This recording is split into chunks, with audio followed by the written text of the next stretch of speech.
दोस्तों नमस्कार। मैं एक क्रिकेट एडमायरर।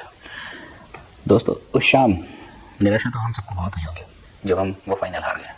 वो शाम जब हम सबको ज़रूर ऐसा लगा होगा कि डेस्टिनी ने हमारे लिए चूज़ करके कुछ और रखा था। कहीं ना कहीं कुछ गलती हो गई जिसकी वजह से हमें वो चीज़ मिली नहीं है। खैर एनीवेज, मैं ये ज़रूर कहना चाहूँगा, बॉयज़ प्लेड वेल। ये कैसे क्रिकेट खेली हमारी इंडियन क्रिकेट टीम ने, जिसको देख के पर्सनली मुझे रिकी पॉन्टिंग की वो ऑस्ट्रेलियन क्रिकेट टीम याद आ गई। तो जब मैदान पर उतरती थी तो ऐसा लगता था कि सारे मैचेस उनके जीते हुए मैचेस हैं। जो मैचेस वो हारते थे वो न्यूज़ बन जाती थी। कुछ ऐसा ही रहा हमारा वर्ल्ड कप। क्रिकेट, मैं इस गेम का एडमायरर हूँ। सोच कर देखिए, इंडिया एक ऐसा देश है जहाँ हर चंद किलोमीटर्स पर भाषा बदल जाती है, रहन सहन का तरीका बदल जाता है, खान पान बदल जाता है, न जाने क्या क्या डिफरेंसेस हैं। इतने सारे डिफरेंसेस के बाद भी इन 140 करोड़ देशवासियों को एक करने में शायद मुझे लगता है कि इस खेल ने महारत हासिल कर ली है। एक खेल जो इस देश की 1% पॉपुलेशन भी नहीं खेलती, वो इस देश को एक कर देती है ना सरप्राइज, है ना सरप्राइज। तो ऐसे में अगर मैं इस खेल को स्पेशल से कुछ कम बोलूँ तो शायद ज्यादती होगी। तो दोस्तों इस ब्लॉग में बात करेंगे इंडियन क्रिकेट के एक ऐसे पहलू के बारे में जो जब भी इंडिया अच्छा परफॉर्म करती है तो उस पहलू को बहुत अप्रिसिएशन मिलती है, बट जब भी इंडिया कभी कभी जीतते जीतते रह जाती है तो उसी पहलू को हम पानी भर भर के कोसते हैं। तो आइए एक बार मिलकर उस पहलू के नफ़े नुकसान, प्रॉस कॉन्स हर चीज़ एवेल्युएट करते हैं, एक कंपैरेटिव व्यू देखते हैं और फिर देखने और जानने की कोशिश करते हैं कि क्या वो पहलू इंडियन क्रिकेट के लिए is it really bad. Let's start the vlog.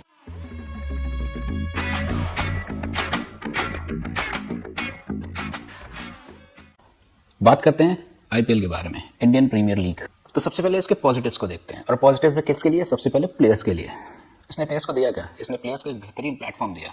IPL ने हमारे इंडियन डोमेस्टिक क्रिकेटर्स को एक ऐसा प्लेटफॉर्म दिया जो कि किसी भी ग्लोबल इवेंट के टक्कर का है। हार्दिक पांड्या, जसप्रीत बुमराह जैसे कई नाम हिंदुस्तान के घर घर में जाने लगे थे, और ये तब था जब वो इंडियन क्रिकेट टीम का पार्ट भी नहीं थे। हो सकता है आने वाले टाइम में ये नाम आयुष बदोनी और सुयश शर्मा हो। अपार्ट फ्रॉम प्लेटफॉर्म कुछ ऐसे नाम बताता हूँ: जयदेव उनदकट, दीपक चहर, ऋषभ पंत, दिनेश कार्तिक।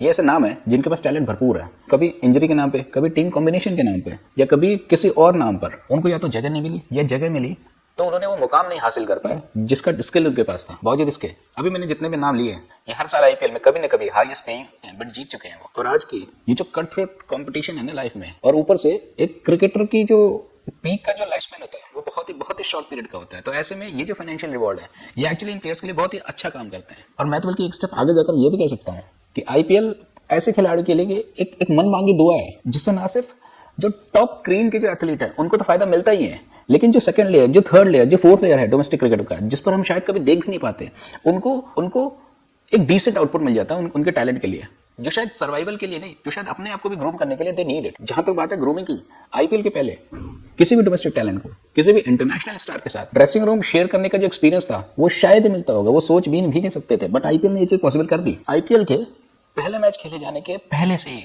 जितने भी एक्सपर्ट थे, जितने भी क्रिकेटिंग एक्सपर्ट्स थे, उन्होंने ये चीज माननी स्टार्ट कर दी थी कि आईपीएल कुछ और दे न दे, हमारे डोमेस्टिक टैलेंट को इंटरनेशनल टैलेंट के साथ एक ड्रेसिंग रूम में बिठाएगा, जिसका जो एक्सपीरियंस मिलेगा, जो एक्सपोजर मिलेगा, उसे कोई और चीज बराबरी कर ही नहीं सकती थी। अगर मैं एग्जांपल बोलूं तो हाल ही में जो 50 ओवर वर्ल्ड कप है, हमारे बेस्ट बॉलर शमी को शमी बनाने में वसीम अकरम का एक बहुत बड़ा हाथ है, जो कि शमी ने खुद बोला। और वसीम अकरम के साथ उनको क्या मिला? केकेआर में IPL, Prithvi Shaw, Ricky Ponting, Shubman Gill, Eoin Morgan. तो ऐसे हमारे डोमेस्टिक क्रिकेटर्स को वो सराउंडिंग मिली, वो एक्सपोजर मिला इंटरनेशनल टैलेंट के साथ, जो विदाउट आईपीएल शायद मुमकिन नहीं था।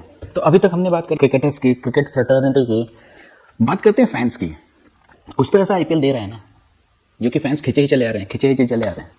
तो IPL as a overall package हमें जो क्रिकेटिंग एक्सपीरियंस का जो रोमांच देता है वो शायद दुनिया में कोई दूसरी लीग देती होगी in terms of cricket. Impact player, strategic time out, top notch competition, glamour, cheerleader, ये सब मिलकर एक बहुत ही शानदार और एक एक्साइटिंग पैकेज बनाते हैं जो कि हर ऑडियंस को अपनी तरफ खींचता ही चला आ रहा है, और पिछले कई सालों से। और because IPL as a product public को वापस ग्राउंड पर खींच कर लाने में सक्सेस हुआ है, तो इसकी वजह से मेजॉरिटी ऑफ ग्राउंड का जो इंफ्रास्ट्रक्चर का जो डेवलपमेंट है उसे भी एक मेजर पुश मिला है। और शायद मैं गलत नहीं हूं अगर मैं ये बोलूं कि आईपीएल के सक्सेस ने बहुत सारे इंफ्रास्ट्रक्चर डेवलपमेंट को करने के लिए भी मैनेजमेंट को मजबूर कर दिया है, और सिर्फ बेहतर करने के लिए नहीं, बहुत सारे ऐसे न्यू ग्राउंड्स भी आ रहे हैं। रांची, अहमदाबाद, लखनऊ, नए नए स्टेडियम्स आईपीएल के मैचेस को होस्ट करने के लिए ऑलरेडी खड़े हैं, रेडी हैं। तो अगर हम देखें तो आईपीएल अकेले ही infrastructure, fan experience, cricket fraternity, player और उनकी बेहतरी हर चीज में कंट्रीब्यूट कर रहा है। तो for me IPL is a thumbs up. क्या सोचा खत्म हो गया? अरे ना जी ना, मैं आ रहा हूँ इसी कहानी का दूसरा पहलू लेकर। Link is in the description.